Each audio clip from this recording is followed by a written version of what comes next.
measure for when people are fairly treated by society. Look, there can be two people, Jack and Jill, who, from any reasonable perspective, it looks as though they're having just identical lives. Jack and same sex, same romance, same achievement, same friendships, same level of same dimension, same sex. Everything looks just about the same. But their desire satisfaction levels or their life aim fulfillment levels might be enormously different for reasons that don't seem as though they ought to matter. I mean, they might have different philosophical theories. One might that inform their desire formation. One thinks she could square the circle or carry out some grand project and nothing else would matter.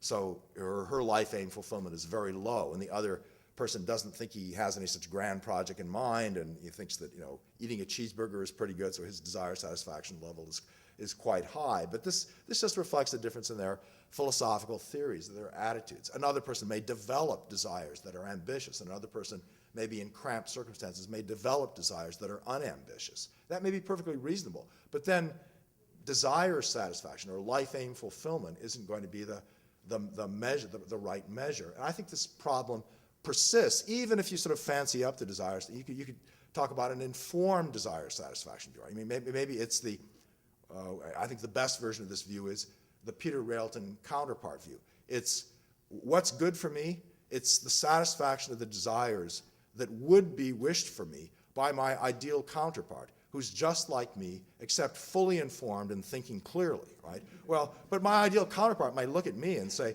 well, chess would be really good, but Arneson has got no capacity there, so scratch that. I'd want Arneson, thinking for Arneson having a good life, I want Arneson to have a desire for tiddlywinks. It's trivial, but at least he can satisfy that. So my ideal counterpart, with the desires that he wants me to have, the fully informed ideal version of me, my guardian angel, if you will, what he wants for me, which is going to then determine, that's going to be the measure of my life, that may just reflect his taking account of the resource, the various capability lacks that I have. And so again, satisfying the desires that my ideal counterpart would want me to have, it may be sensible for many purposes. Maybe those are the desires I should form, but that doesn't mean I'm actually living a good life.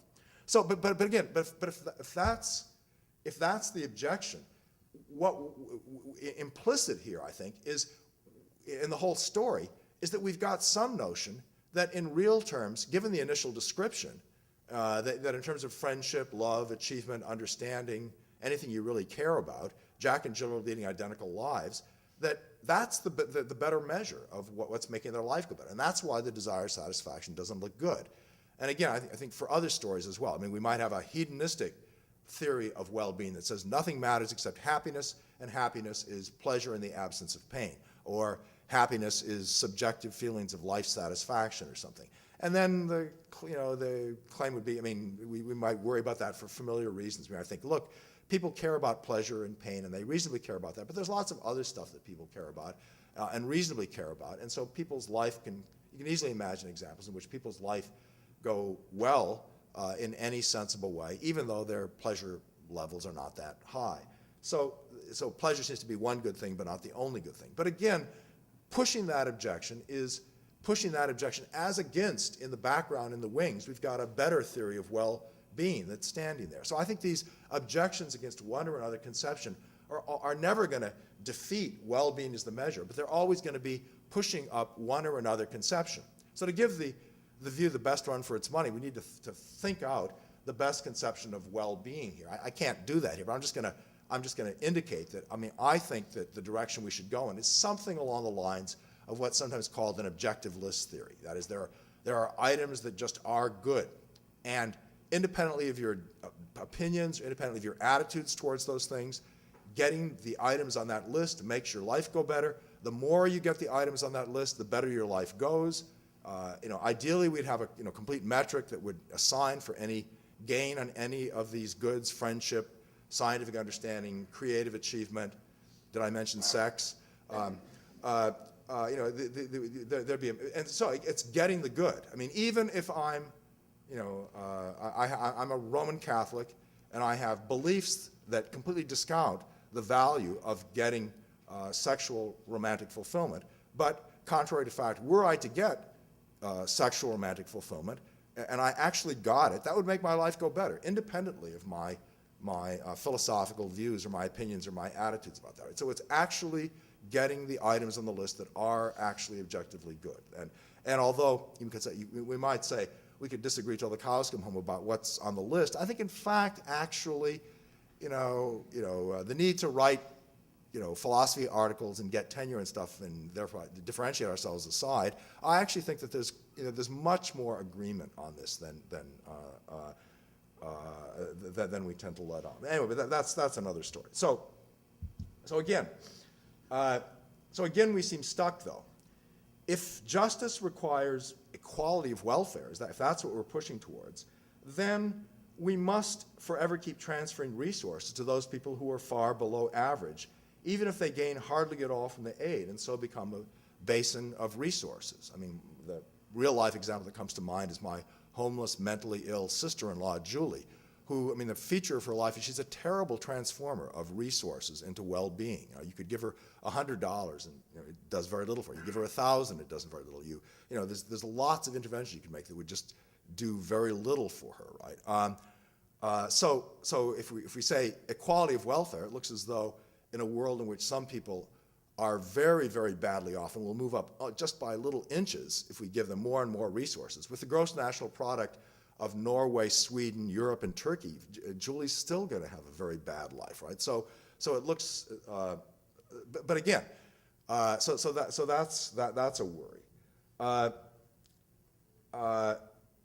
Another worry: if justice requires equality of welfare, justice seems to involve us in a sort of quixotic quest to undo bad luck of all sorts that falls on people in ways that have nothing to do with objectionable social arrangements, right? As a critic of luck egalitarianism has observed, the proper negative aim of egalitarian justice, I'm quoting, is not to eliminate the impact of brute luck from human affairs, but to end oppression, which by definition is socially imposed. So again, here's an objection to an asocial theory of social justice. Another objection in the same family is that if justice is equality of welfare, it requires at the fundamental level equality of welfare across saints and sinners, heroes and scoundrels. That doesn't seem right somehow. So again, taking these points, the one about justice only being concerned with bad social arrangements, what we do to each other, and not about correcting cosmic luck, I just flatly reject that. Go back to the island example. There are two possible scenarios. I look in my binoculars. Fred is being menaced by a thug, and the thug is a predator who's going after him. I could do something with my bow and arrow or something to protect Fred. In another scenario, there's no predator, there's no human, there's no social injustice. There's just a tiger that's chasing Fred. It seems to me if there's a reason to aid in the first case, there's going to be a reason to aid in the second. You might say that the tiger isn't the proximate cause of Fred's peril, it's his bad luck of not being a good tree climber or something. That may be correct, but still, if we can help Fred out by shooting the tiger, we should do that. Right? So I don't have the intuition that the social versus the natural marks a line as to what we owe one another in terms of the distribution of luck. The question about the goal of balancing equality and personal responsibility now seems to be thrown out the window. What do we do with the personal responsibility worries that were agonizing us in the beginning? One response here, I think, is to say, well, I think we need to distinguish more sharply between responsibility practices as important at the basic moral theory level, in terms of what we fundamentally owe one another, and as important at a more derived, subordinate, instrumental level. And I think 95% of responsibility practices come into play at the instrumental level. We need to tailor institutions and practices so that over the long run, people are given incentives to behave in ways that will bring about as much as we can the fulfillment of social justice aims. And responsibility is a matter of the weaving the web, tailoring practices tailoring child rearing and social norm formation in such a way as to give people the right sorts of incentives so that they don't behave in ways that are going to be counterproductive from the social justice goal standpoint. A second response is that an outcome-oriented welfarist like me, somebody who thinks that what really matters ultimately is good lives for people fairly distributed, can accommodate, insofar as we can make sense of it, and maybe we can, that one feature that should affect what we owe to one another has to do with, I think of it in terms of people's deservingness. People just might differ in deservingness in ways that affect what we owe one another.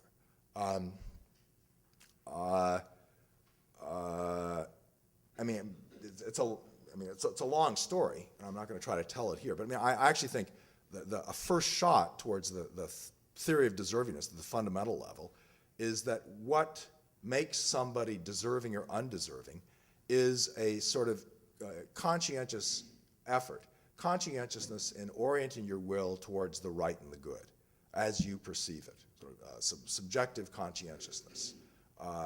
That's what, the rest of it might be just due to bad luck, right? And through no fault of my own, I may not be able to perceive the right moral principles and I may not act on them.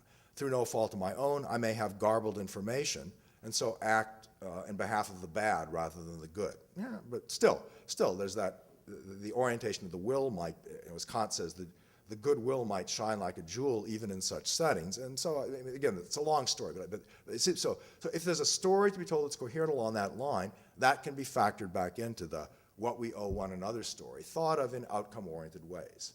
A third feature, so how would we do that? Well, the idea is, look, it's a matter of thinking of the right sort of equation here, a social welfare function. We should be arranging institutions and policies to maximize a function of individual well-being that cares about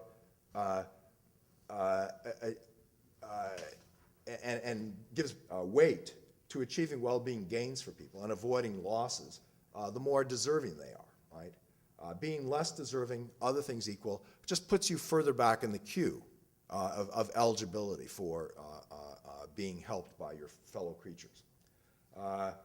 So that was one. So there's going to be a story about responsibility, but it's going to be a split-level story, and the story at the level of most of the story is going to be at the instrumental level, and at the fundamental level, it's going to be a registration at the fundamental level of principle of people's deservingness. Again, if hard determinism is true, we all get exactly the same deservingness score. Call it 0 or 1 or 100, I don't care, and then the consideration drops out of sight. But if not, if some version of soft determinism or some other view, ask Dan and Nelken, is correct, then deservingness can play a role. So there's the objection against equality of welfare, the basin of resources objection. The response here, I think, is that, well, I think this sort of example should convince us that equality of welfare is really a mistaken view. But what's incorrect is, so to speak, equality of welfare, not equality of welfare. Right? So it's not that welfare shouldn't be the measure. It's that equality isn't really the justice goal. Our egalitarianism shouldn't take the form of valuing equal distribution of any sort among persons for its own sake. How well off one person is compared to another doesn't matter morally per se. I mean, just how well off I am compared to you, that's not of fundamental moral significance, right? You wouldn't want to, as Harry Frankfurt says, you wouldn't want to raise your children to be thinking that what really matters is how many beans I have on the plate compared to how many beans you have, right? That may have instrumental significance, but it doesn't matter for its own sake. So a fortiori, if comparisons don't matter, whether my condition is equal to others doesn't matter morally either. So a better egalitarianism is going to hold that benefiting people matters more the worse off they are. Gaining a unit of well-being for a person is morally more valuable the lower the person's lifetime well-being total would otherwise be absent the benefit. Right? So so how badly off you are compared to others will be the shadow, maybe a reliable shadow, of what really morally matters. We end up with a simple